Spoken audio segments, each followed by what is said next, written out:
That's what I take. Doesn't look like much, but there's 21 tablets in each one.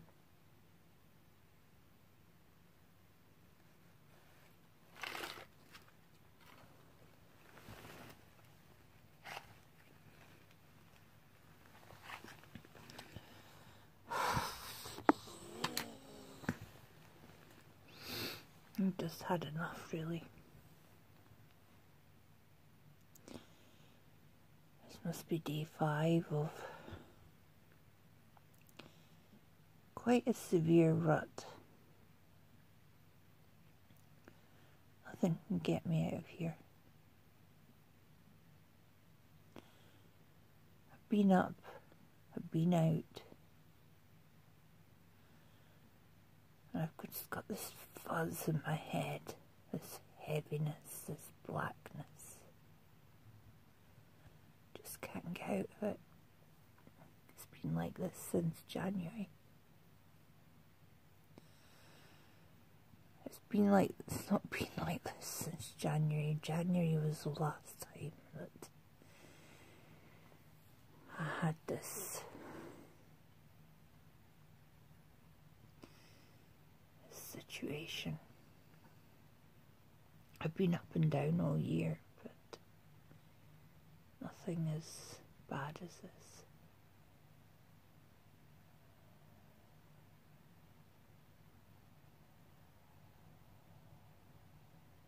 January was the last time, because I just phoned the doctors just now, and I can't get an appointment with my doctor.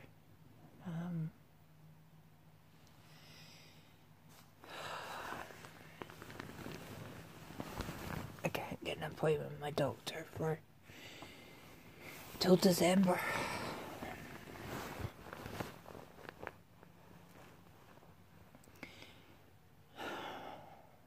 That's a long time. There's no point in seeing the other doctor.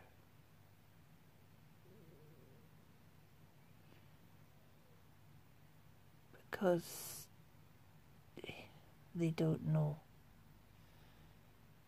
what I'm like. God, my head is so sore. I don't know if it's sore because I've got a headache, or sore because it's just had enough.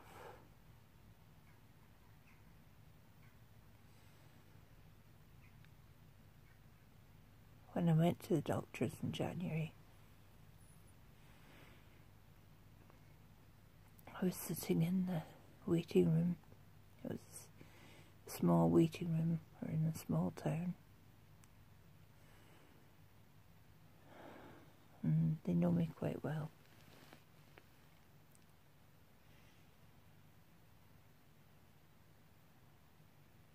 And I'd waited there 40 minutes. 40 minutes over my appointment time. And I know doctors are busy. But when you're in a depressive state, I was depressed and I had anxiety at the same time. I was shaking and it was horrible. I went up to reception and I just put a big food bag of medication down and a scalpel, and I said, which is it going to be? It says, because I'm fed up. I says, I can't take anymore. And she says, oh, wait a minute. She says, the doctor will be with you in a minute. I says, I've waited 40 minutes. I says, I can't wait any longer. I said, I don't want to be here. I said, I'm going home. Just then my doctor came and says, come through. I says, no, take the next person. He says, no, come through. I says, take the next person. I says, I'm going home. And I walked past him and I went outside, and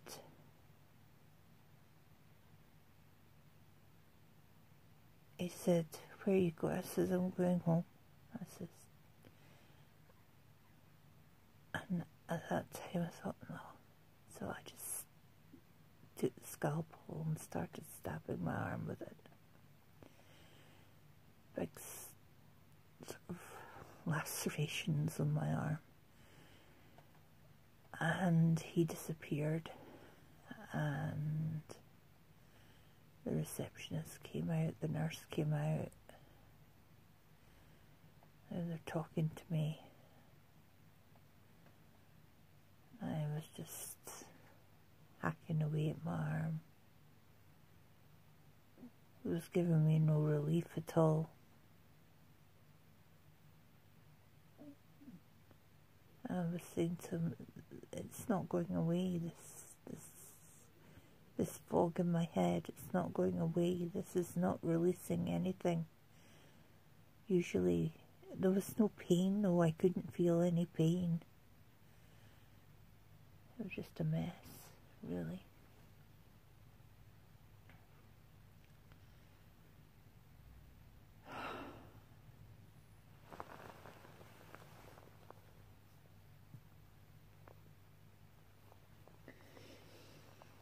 Anyway, the doctor must have phoned the police, because the next minute the 2 policemen arrived. Police officers, I should call them. I thought, oh God. I says, who called them? I says, I'm not here to hurt anybody apart from myself. I couldn't get into my head that they were here to help me, not to take me off to jail or anything. But in the back of my mind, that's where I wanted to be. I wanted to be enclosed. I wanted to be safe, because I knew that I would be going all the way this time.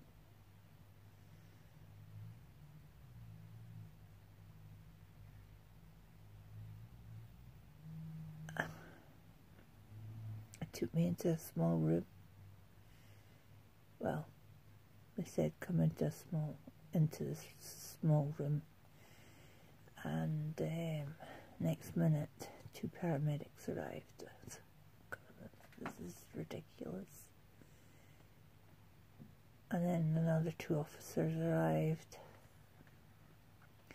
So I had 4 officers, 2 paramedics, and 3 office staff. And all I wanted to do was die.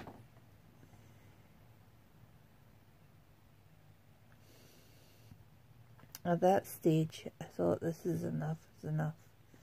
I said to them, I'm just going home.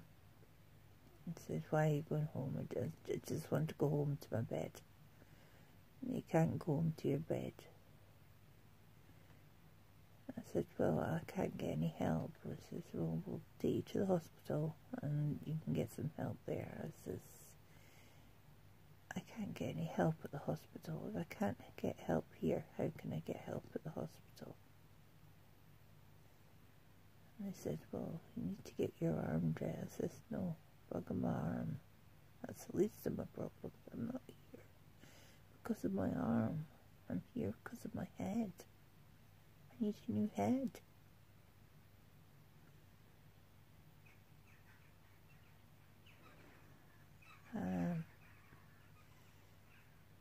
Anyway, I was feeling really faint standing there. So the next minute they told me to just sit down and relax, which I was quite glad to do at that point. A big pool of blood on the carpet. Something that I didn't want to do was make a mess of the place, because I didn't want to be a hassle to anybody. They said. And then the police, two of the police officers came into the room. And because I was holding the knife in my right hand and I was in the corner of the beside the left, he actually grabbed hold of my arm.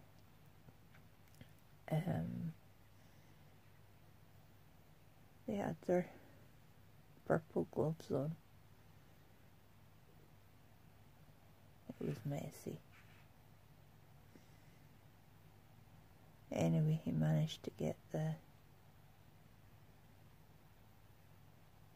scalpel away. And it was put in the sharps box, which the police were not amused at because they needed it for evidence.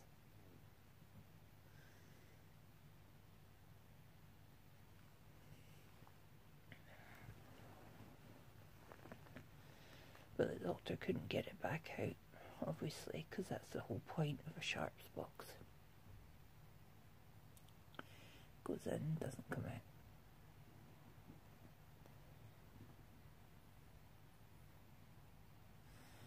I got the choice of going to the hospital in an ambulance or a police car.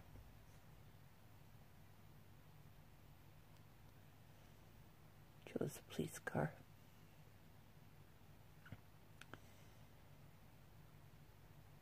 Only because I thought I'd take up too much time in the ambulance and it could be used in a better. Somebody else might need it. There was more place in the ambulance. Anyway, they took me blues and twos to the hospital, which again I didn't feel very great about. I had to pass, before I got into the police car, I had to pass my daughter. And the policeman said to her, can you lock up the car and go home and maybe phone your dad and say where your mum's going. She'd been through it all with me before. Actually, the year before. Anyway, I was taken to the hospital.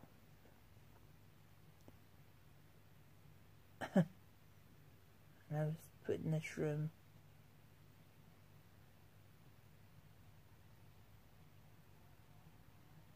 I still had my medication. And it was just lying at the top of my bag. But I still had the two police officers there. They were spying on me like a hawk. Every move I made. Every time I tried to get out the room, because it was only the curtain holding you back. There was no door. Oh God, my head feels like it's getting compressed from side to side. Oh.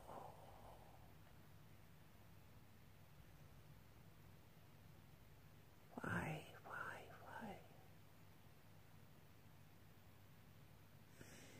Anyway, I made a grab for the medication.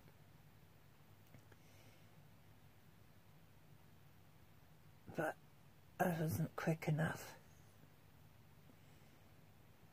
And one of the police officers grabbed me and the medication went everywhere. And they're bloody. They are bloody strong. I'm trying to get the medication and they're stamping it into the floor. And anyway, I gave up in the end of the day.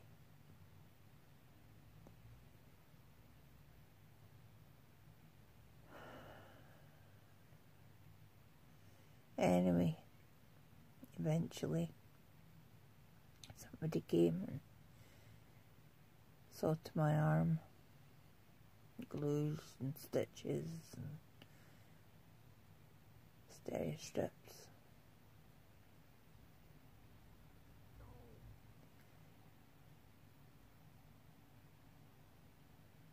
I went with it. I was wanting home. I was wanting home just so I could overdose. Didn't want to be there anymore. But I first had to go through the interrogation of the psychiatrists. So I just told them what they wanted to hear.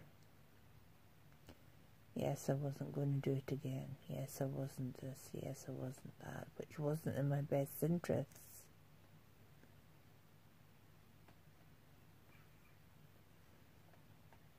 But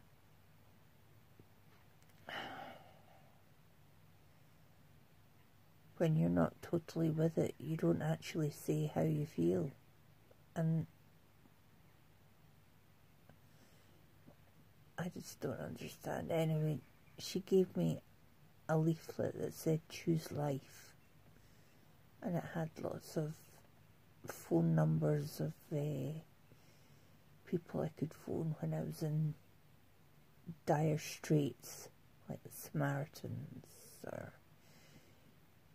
I can't think of any of the other ones, but the Samaritans were the only 24-hour ones. The other ones were like 9 o'clock at night until 2 in the morning. Well, this was 5 o'clock in the afternoon. Well, it was announced 7 o'clock at night.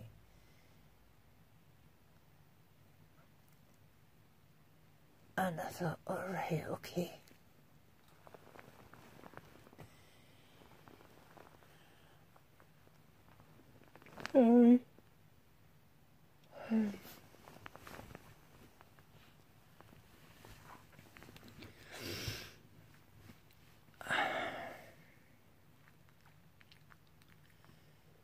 Anyway, after I'd seen them, everybody went away to have a discussion.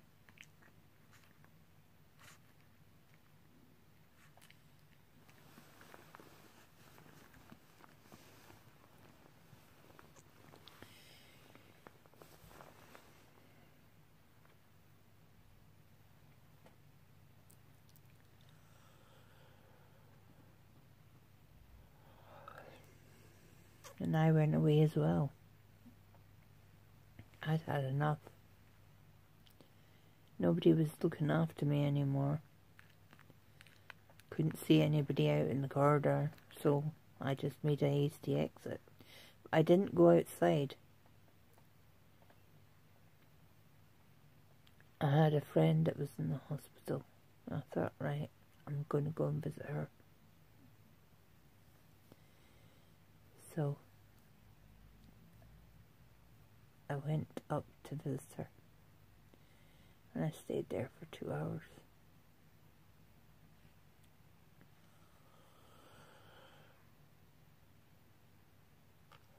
Sorry, this is my morning medication working.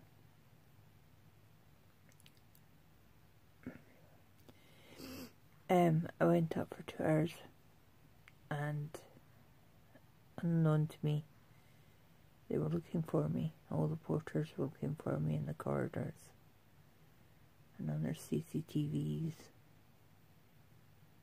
Didn't know where I got to. They were looking for me outside.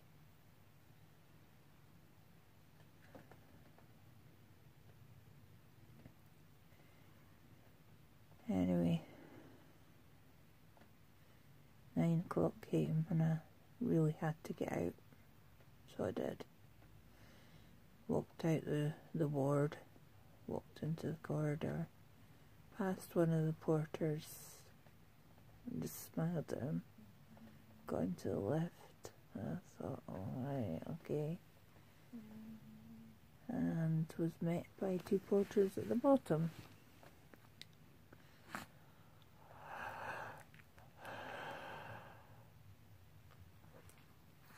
Why do they sedate you so much when you're depressed? What kind of life do you have?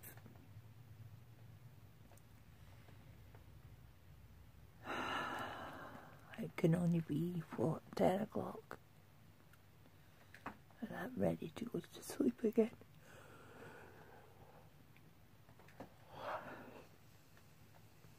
In the meantime, I'll have a lot to say out. Gone into one of the toilets and taken off all the bandages off my arm. So everything was out to the elements.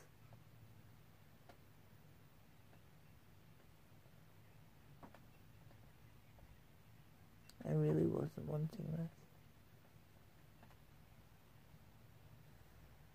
Anyway, when I went downstairs, I was met by people, 3 nurses from A&E. Well, after the porters, 3 nurses from A&E who was asking if I was okay. I said, yeah, I was fine. And my husband, he was there to take me home. And they said, where did I go to? I said, well, I thought you'd finished with me, because everybody just disappeared.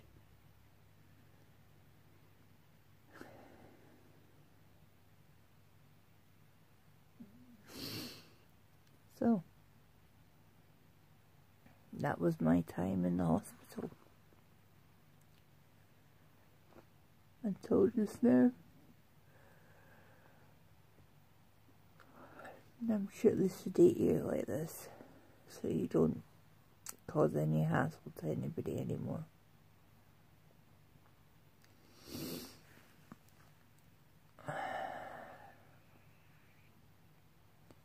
I don't feel in a destructive mood at the moment. I just feel really, really depressed. It's all in my head. Such a small part of you.